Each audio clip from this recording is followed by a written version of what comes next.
اپنے ساتھ بیڈ پر لیٹی اس نازک جان کو اس نے بنا دوپٹے کے سوئے دیکھ کر کافی دفعہ اپنے بے لگام جذبات کا گلا گھونٹا تھا۔ وہ کافی بے باکی سے دیکھ رہا تھا جب تبریز کی آواز آئی۔ ہم نے بھابھی کو بہت کہا کہ وہ کھانا کھا لیں، لیکن ان کو بھی ہمارے ساتھ بھوکا رہنا تھا۔ اب تو بھوک سے چوہے بھی پیٹ میں ہی کہیں مرمرا گئے ہیں۔ اب بھوک سے زیادہ نیند آ رہی ہے۔ تبریز اسے دیکھتے ہوئے معصومیت سے بولا تو اسے اس بچے پر ترس آیا تھا۔ بیچارہ اس کے لیے کتنی دیر یوں بیٹھا ہوا تھا، اور یہ پہلی دفعہ نہیں ہوا تھا۔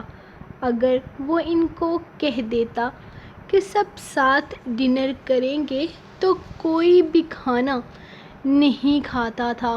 اس وقت بھی وہ اس کے انتظار میں بیٹھے ہوئے تھے۔ بہت اچھا کیا تمہاری بھابھی نے کھانا نہیں کھایا، کیونکہ تم لوگوں سے زیادہ اس کا فرض ہے میرے کھانے پینے کا خیال رکھنا، میرا انتظار کرنا، میرے لیے اچھے اچھے کھانے بنانا۔ بیوی کا شوہر کے لیے انتظار کرنا تو اچھی بیوی کی نشانی ہے۔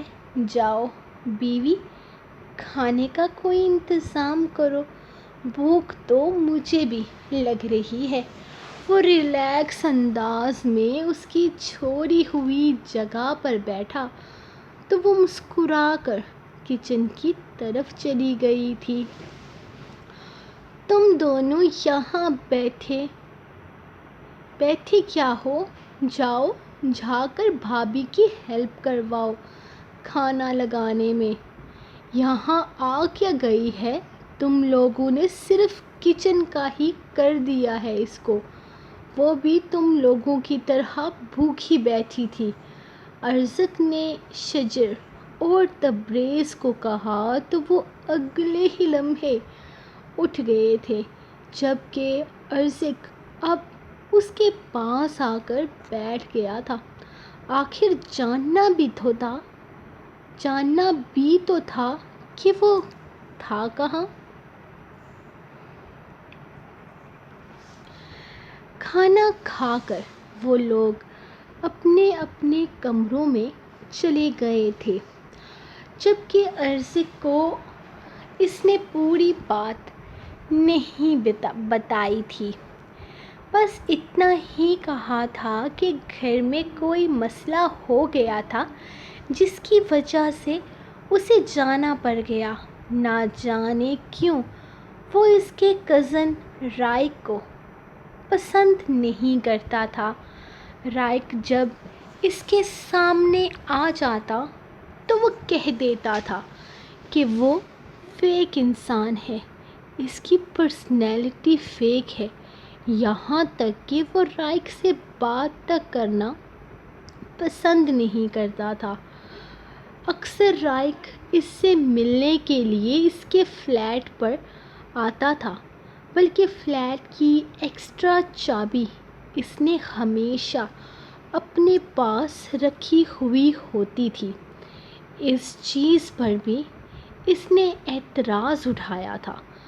وہ صاف الفاظ میں کہتا تھا کہ وہ اسے رائق کو پسند نہیں کرتا، اسے رائق پسند نہیں ہے، اور ایک دفعہ غلطی سے شجر نے کہہ دیا تھا کہ رائق کے فیس کے فیچرز ارزق کے چہرے سے ملتے ہیں۔ اس دن تو اس نے اچھا خاصا شجر کو بھی دھو ڈالا تھا۔ وہ اتنا ناپسند کیوں کرتا تھا رائق کو، ارزق نہیں جانتا تھا، لیکن یہ بات تو کلیئر تھی کہ رائق کا نام تک لینا وہ برداشت نہیں کرتا تھا۔ اس کے سامنے اگر غلطی سے وہ رائق کا نام لے لے یا کوئی بات کر دے تو اس کا موڈ خراب ہو جاتا تھا۔ اس کی رائق کے ساتھ بہت اچھی دوستی تھی۔ وہ بچپن سے ہی اس کا بیسٹ فرینڈ تھا، اس کے لیے بے حد عزیز تھا۔ اس کی اکلوتی خالہ کا اکلوتا بیٹا تھا، لیکن ارزق اسے پسند نہیں کرتا تھا۔ تو وہ کیوں؟ تو وہ بھی رائق کا ذکر اس کے سامنے نہیں کرتا تھا۔ ہاں، لیکن وجہ پوچھتا ضرور تھا، جس پر وہ کہتا تھا کہ وہ پسند نہیں ہے اسے، اس کی پرسنالٹی اسے فیک لگتی ہے۔ اور پھر جب سے اسے یہ پتہ چلا تھا کہ رائق کافی زیادہ امیر انسان ہے، تب سے اس نے کہہ دیا تھا کہ کوئی بھی امیر انسان اچھا نہیں ہوتا سوائے اس کے دوست زارق کے۔ اس کا یہ لاجک بھی بالکل بے فضول اور بے بنیاد تھا، لیکن وہ اسی لاجک کو دیتے ہوئے اپنی ناپسندگی کو صحیح کہتا تھا۔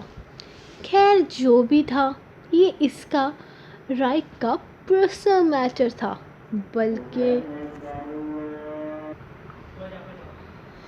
بلکہ رائق اور اس کا کچھ بھی پرسنل تھا ہی نہیں۔ رائق تو کبھی بھی اس کی طرف سے ناپسندگی کا اظہار نہیں کیا تھا، بلکہ اس کے تینوں دوستوں سے مل کر وہ ان کی تعریفیں بھی کر گیا تھا۔ لیکن اپنے اس دوست کے منہ سے اس نے اپنے کزن کے لیے تعریف نہیں، ہمیشہ برائی ہی سنی تھی۔ وہ جتنا میچیور اور سینسیبل قسم کا بندہ تھا، رائق کے معاملے میں وہ اتنا ہی بچہ بن جاتا تھا، اور اس کے منہ سے وہ رائق کی تعریف نہیں سن سکتا تھا۔ ان ساری چیزوں کا مطلب اس نے ہمیشہ یہی نکالا تھا کہ وہ رائق کو اس لیے پسند نہیں کرتا کیونکہ وہ نہیں چاہتا کہ زارق کا اور کوئی بھی بیسٹ فرینڈ ہو۔ وہ اس کی بیسٹ فرینڈ کی پوسٹ پر ہمیشہ خود کو دیکھتا تھا۔ آپ کافی تھکے ہوئے لگ رہے ہیں زارق، آپ آرام کریں۔ میں نے سب سے چائے کا پوچھا ہے، لیکن اس وقت کوئی بھی چائے نہیں پینا چاہتا۔ تبریز کو میں نے زبردستی دودھ پلا کر سونے کے لیے بھیجا ہے، آپ کہیں تو آپ کے لیے چائے بنا لوں؟ وہ اس کے پاس بیٹھتے ہوئے پوچھنے لگی تو اس کے خالص بیویوں والے انداز پر وہ مسکرا دیا تھا۔ چائے کے بجائے کسی اور چیز کی طلب ہو تو وہ اس کے معصوم چہرے کو دیکھتے ہوئے سوال کرنے لگا، تو وہ حیرت سے اسے دیکھنے لگی۔ کسی اور چیز کی طلب؟ بتائیں نا، آپ کو کیا چاہیے، میں ابھی لے آتی ہوں۔ وہ فوراً اٹھ کر کھڑی ہو گئی تھی، جبکہ اس نے سر سے پیر تک اس کے نازک سے سراپے کو دیکھا تھا۔ اندر روم کے اس نے بڑی چادر اتار کر چھوٹا سوٹ کے ساتھ والا دوپٹہ لے لیا تھا، جو وہ رات کو لے کر ہی سوتی تھی، لیکن زارق رات میں اتار کر ایک طرف کر دیتا تھا۔ وہ زارق سے پہلے جاگتی تھی، سو وہ نہیں جانتا تھا کہ اس چیز کو وہ نوٹ کرتی ہے یا نہیں۔ وہ یہ ابھی تک تم نے پرانے کپڑے کیوں پہن رکھے ہیں؟ کل جو ہم خرید کر لائے تھے وہ پہنو نا۔ سارے کلر میں نے اپنی پسند سے خریدے ہیں۔ اب تک یہ بری عورتوں والے رنگوں میں کیا کر رہی ہو تم؟ یا میری پسند ہوئی خریدی ہوئی چیزیں تمہیں پسند نہیں ہیں؟ وہ بڑی بے باکی اور باریک بینی سے اس کے سراپے کو نگاہوں میں رکھے ہوئے تھا۔ اس کے اس طرح سے دیکھنے پر پہلے تو وہ اچھی خاصی پزل ہو گئی تھی، پھر اچانک ہی بیٹھ گئی تھی۔ اس کے دیکھنے کا انداز خاصا بے باک سا تھا، جبکہ اس کے یوں اچانک بیٹھنے پر وہ اپنی مسکراہٹ دبا گیا۔ ہاں، وہ ظارف خان درانی تھا۔ وہ آنکھوں ہی آنکھوں میں سامنے والے کو فنا کرنے کا ہنر رکھتا تھا، تو اس کی بیوی اس کی نگاہوں کو کیسے محسوس نہ کرے؟ یہ الگ بات تھی کہ وہ اپنی بیوی کو دشمن کی نظر سے نہیں دیکھ رہا تھا۔ ہاں، لیکن جس نظر سے دیکھ رہا تھا اس کا چھپنا ہی بنتا تھا۔ محترمہ، ابھی تو صرف دیکھ رہا ہوں تو تمہاری یہ حالت ہو رہی ہے۔ جب میں تمہاری دھڑکنوں پر اپنا نام لکھوں گا، تمہاری رگ رگ میں اتر کر تمہیں اپنی ملکیت ہونے کا احساس دلاؤں گا، جب تم سے سود سمیت اپنے حقوق لوں گا، تب کیا ہوگا تمہارا؟ اس نے مزید بے باکی دکھاتے ہوئے سوال کیا تو اچانک ہی پری سر کے گال سرخی سے دہکنے لگے تھے۔ اللہ اللہ، یہ شرم و حیا تو دیکھو لڑکی، مجھے نہیں لگتا کہ تم اس شرم و حیا کے ساتھ میرے جیسے بے شرم بندے کا مقابلہ کر پاؤ گی۔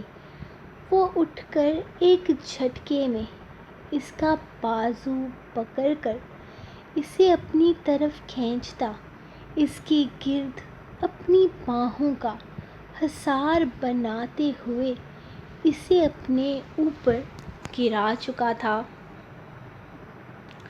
اور اس کی بے باک حرکت پر پریزر کی دھڑکنوں نے ایسا شور مچایا کہ آواز شاید نہیں، یقیناً ذارق اپنے کانوں میں بھی سن رہا تھا۔ لڑکی، ریلیکس ہو جاؤ، اتنی دھڑکنیں تیز ہو رہی ہیں تمہاری، کہیں میری شدتیں سہنے سے پہلے انہیں ختم نہ کر لینا۔ بڑا بے لگام بندہ ہوں، نہ جانے کیسے خود پر قابو کر کے بیٹھا ہوا ہوں۔ ابھی صبر رکھو۔ یوں شرما کر، گھبرا کر، اس طرح نازک سی گڑیا بن کر میرے آگے پیچھے گھومو گی تو یقین کرو ساری رسیاں توڑ کر ہر حد پار کر جاؤں گا۔ بڑی مشکل سے اپنے جذبات کو سمیٹ کر رکھا ہوا ہے، تم صرف میرے جذبات بھڑکا رہی ہو اور کچھ بھی نہیں۔ وہ اس کی کمر پر اپنا حصار مضبوط کرتے ہوئے اس کے دہکتے ہوئے گال کو اپنے دانتوں میں دبا گیا تھا۔ وہ سسک کر اس سے دور ہٹنے کی ناکام سی کوشش کرنے لگی تھی، لیکن جس انداز میں اس نے اسے پکڑ رکھا تھا، اس سے دور جانا تو ایک ناممکن سی بات تھی، جبکہ جس طرح وہ اس کی پناہوں میں کانپ رہی تھی وہ اپنے سارے جذبات کو ہاتھوں سے نکلتا محسوس کرنے لگا تھا۔ زارق اس کا اچانک اس کا ہاتھ بے لگام اس کی کمر پر گردش کر رہا تھا، جب وہ بری طرح سے اس کی باہوں میں کانپ رہی تھی۔ بڑی قاتل ادائیں ہیں تمہاری، ویسے ماننا پڑے گا، میرے صبر کا امتحان لے رہی ہو تم۔ یہ ادائیں دکھا کر جس طرح تم میرے جذبات پر کھاتی ہو، یقین کرو میں بہت برا پیش آؤں گا جب تم سے اپنے حقوق لوں گا۔ میں کسی طرح کا ترس نہیں کھاؤں گا تم پر۔ وہ بے باکی سے اپنا ہاتھ اس کے بالوں میں پھنساتا اس کے بالوں کی لٹوں کو اپنی انگلیوں سے مسل رہا تھا۔ وہ اس کے کان میں اپنے جذبات ادھیل رہا تھا، جبکہ اس نے بڑی مشکل سے نگاہیں اٹھا کر اس کی آنکھوں میں دیکھا تھا۔ اسے لگا تھا اس کا دل اس کی نگاہوں میں ہی کہیں گم ہو جائے گا۔ وہ اگلے ہی لمحے اس کے سینے پر اپنا سر رکھ گئی۔ یار، مجھے نہیں لگا تھا کہ میں اتنا بے صبرا قسم کا بندہ ہوں۔ اپنے آپ کو بہت سخت قسم کا انسان سمجھتا تھا، لیکن تمہیں دیکھتے ہی تمہارا ہو گیا ہوں۔ یہ زارق ہاتھ دورانی اسے ایک دفعہ پھر سے اپنی کمر پر اس کی سرسراتی انگلیوں کا لمس محسوس ہوا تو وہ ایک دفعہ پھر سے پھر پھرا کر رہ گئی تھی۔ وہ کیسے بھی اس کی بے باک پناہوں سے نکل جانا چاہتی تھی۔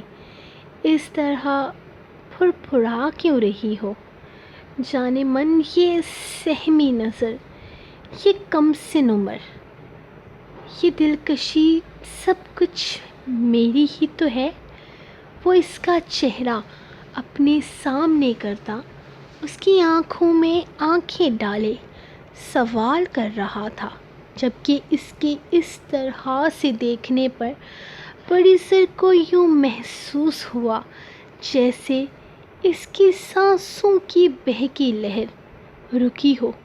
اس کی دھڑکنیں رک رک کر شور مچا رہی تھی جب اچانک وہ اسے بیڈ پر گراتا اس کے اوپر سایہ فگن ہوا تھا۔ بہت ہی بری لگتی ہے تمہاری یہ حرکت مجھے۔ جب میں بات کرتا ہوں میری آنکھوں میں آنکھیں ڈال کر جواب کیوں نہیں دیتی ہو؟ اس طرح مزاحمت کیوں کرتی ہو؟ اس طرح پھر پھرا کیوں رہی ہو جیسے اپنی بیوی کے پاس نہیں کسی غیر لڑکی کے پاس ہوں؟ ہمارے رشتے کے تمام تر تقاضے سمجھ کے آئی ہو نا یہاں پہ؟ اب کی دفعہ وہ سختی سے پوچھ رہا تھا۔ یہ چیز وہ بہت زیادہ نوٹ کرتا تھا کہ وہ شرماتی تھی، لیکن جس طرح وہ کانپتی تھی، سہمتی تھی، اس سے ڈرتی تھی، اسے اچھا نہیں لگتا تھا۔ اس کا شرمایا ہوا روپ وہ اپنے دل میں کہیں محفوظ کر لینا چاہتا تھا، لیکن پھر بھی جس طرح وہ سہم کر اس کی قربت کے لمحات سے نکلنے کے بعد بھی کانپتی رہتی تھی، وہ اپنے آپ میں گلٹ محسوس کرنے لگتا تھا۔ وہ اپنے شوہر کی قربت کو اپنے چہرے سے چھپا نہیں سکتی تھی۔ اس کا چہرہ اس کے دل کا حال بیان کر دیتا تھا۔ ٹھیک ہے، آج کے بعد میں اس طرح تمہارے پاس نہیں آؤں گا، شاید مجھے خود ہی فی الحال یہ فاصلے مٹانے نہیں چاہیے۔ میں سوچ رہا تھا کہ جب تک ہم یہ رشتہ شروع کرتے ہیں میں تمہیں اپنے ساتھ کمفرٹیبل کرنے کی کوشش کرتا ہوں، لیکن نہیں، تم شاید ایسا نہیں چاہتی ہو۔ خیر، شاید میں اس زبردستی کے رشتے کو لے کر کچھ زیادہ سیریس ہو گیا ہوں۔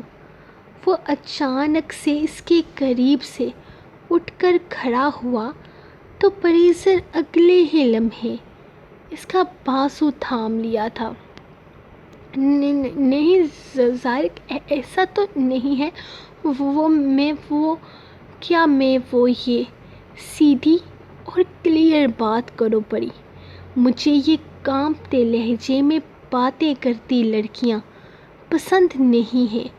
مجھے تھوڑی بولڈ اور بے باک قسم کی لڑکیاں پسند ہیں۔ کم سے کم اپنے دل کی بات تو اپنے شوہر کے سامنے کر سکے نا۔ اس طرح بکری کی طرح میں کرنے والی لڑکی جو اپنے ہی ہم سفر کے سامنے اپنی کوئی بات مکمل نہ کر سکے، ایسی لڑکی کم سے کم میری پسند نہیں ہے۔ وہ اس کے چہرے کو دیکھتے ہوئے بولا تو وہ بیچاری مزید شرمندہ ہو گئی تھی، جبکہ اب زارق اس کے رونے جیسی شکل دیکھ کر پریشان ہو گیا تھا۔ وہ تو صرف یہ سمجھانا چاہتا تھا کہ وہ اس سے ہر طرح کی بات کھل کر کر سکتی ہے، لیکن اس نے تو رونی صورت بنا لی تھی۔ کم آن یار، تم کھل کر مجھ سے اپنی کوئی بھی بات کر سکتی ہو۔ وہ اس کے پاس بیٹھتے ہوئے پھر سے بولا تھا، جبکہ پری چہرہ جھکا گئی تھی، جبکہ اس کا یوں چہرہ جھکا کر آنسو بہانا زارق کو بالکل اچھا نہیں لگا تھا۔ وہ اسے کیا سمجھا رہا تھا اور وہ بے وقوف لڑکی کیا سمجھ رہی تھی؟ میں بے باک اور بولڈ بن جاؤں گی آپ کے لیے زارق۔ آپ کو میرے جیسی لڑکی نہیں پسند نا؟ میں کوشش کروں گی کہ آپ کو شکایت کا موقع نہ دوں۔ وہ اپنی مرمری انگلیوں سے اپنی حسین آنکھیں رگڑتی اسے اس کا ہاتھ تھامنے پر مجبور ہو گئی تھی۔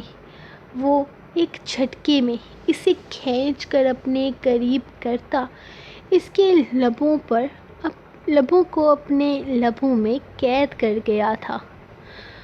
وہ اس